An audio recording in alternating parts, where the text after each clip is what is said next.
All here in the studio, live in the studio. Rich, Suzette, Kyle, me, Grant filming everything. Bill and Shannon in the back. Joey Bradfish in the other room. And Kyle, you said Joey's sick? Joey's sick. What kind of sick? The Three sick? Oh, Can I dear say that? Lord. Yeah. So you had. Did you have that? Yeah, kind of. But I guess I have been. I've been sick twice recently. Well, So I saw over the weekend that Joey was sick, and then I got here this morning, and he says he's still sick, and we share an office together.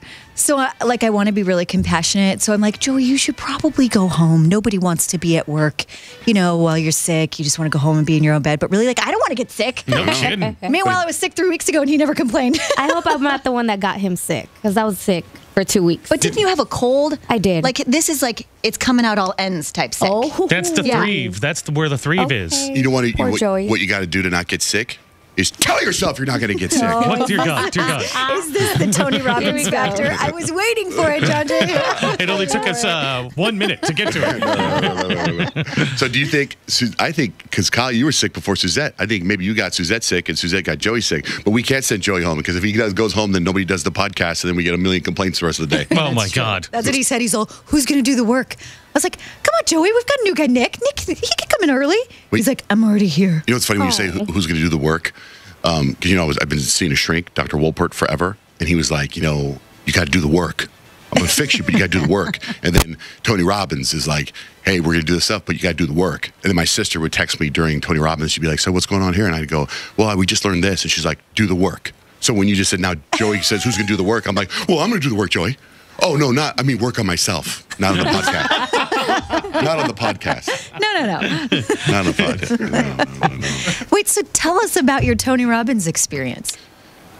It's too much to explain. I came home last night, and yesterday the event was still going on. I came home early to do the show today.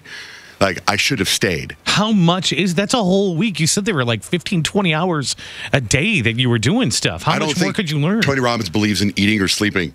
We would have seminars until 2 or 3 o'clock in the morning and then be back at 10. And it was insane, but it was completely. Tony Robbins is superhero. Tony Robbins is Superman. He's the greatest man that's ever walked on the earth. I love that man. I will see him 100 times. The guy's unbelievable. The guy. Let me tell you who was in my section, first of all. So because, I was invited by Tony Robbins, so I was in it's called the CIS section. And I'm learning that there's the colors of your necklace or your bands mean something, right? So I was a light blue.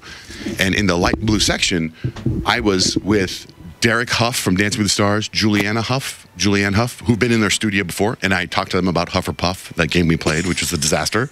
I love that game. They got to do the work. They're going to win, Huff or Puff. It's 6 days, the whole event, right? So in my section, and there was I would say there's 25 people in my section. Usher was there. No way. Yeah, Usher just chilling. Usher? You didn't freak out? I would have been freaking out. I did because here's the thing about Usher. So Tony Robbins gets the whole audience involved and stuff. So he was like, I'm going to get all these girls up on stage. He goes, all girls get up on stage and dance, right? So you get if you think you are a sexy female and you're feminine, get up here and dance. So all these girls get up there and dance. And then he had, which girl here do you think is the most feminine girl, and had everybody vote. And it was funny because girls are getting all sexy.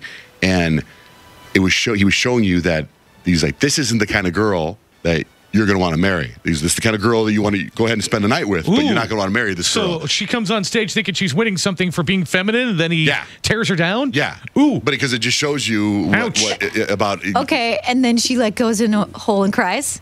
How did he make her feel better?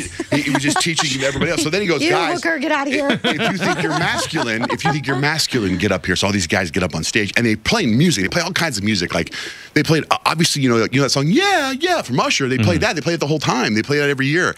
And so when it's time for the guys to dance, they actually play Usher, but not because Usher's there. Usher happens to be there. So Usher gets up on stage and starts dancing. Tony Robbins seems like he has no clue who Usher is. He's just ignoring Usher. And he's going, really? Yeah, so Usher's up there trying to get attention. And the crowd's like, hey, there's Usher.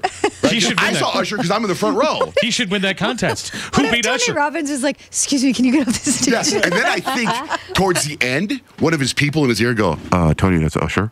And he goes, give it up for my friend Usher at the end. I taped that on my phone. I got to show it to you. Best dancers too. It was that, so Usher was there. I became friends with the co-founder of Uber. That was a trip. That's amazing. I know. I went to dinner with him, and then he's like, so tell me about you. So why are you here? What do you do for a living? And I was like, I do a radio show, blah, blah, blah. And then I go, what about you? What's your story? He goes, I co-founded Usher. And I'm like, I co-founded Uber. And I'm like, when you go to, so I Google the guy. He's worth like $400 billion. Crazy. when you go to dinner, does he have a rental or does he call an Uber? We took an Uber. I was with him. Okay, Him and I got an Uber. I got an Uber with the Uber guy. And then there's a guy who sold his tech company for $300 million. And he teaches at Harvard.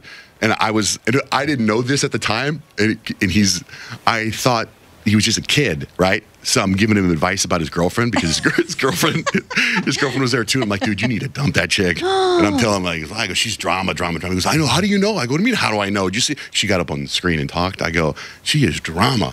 And so I'm giving him all kinds of stuff. Then I'm giving him like sex advice. And then later I find out that he's worth $300 million. He's a professor at Harvard. But he was like, him and I were having dinner and he's like listening to my advice.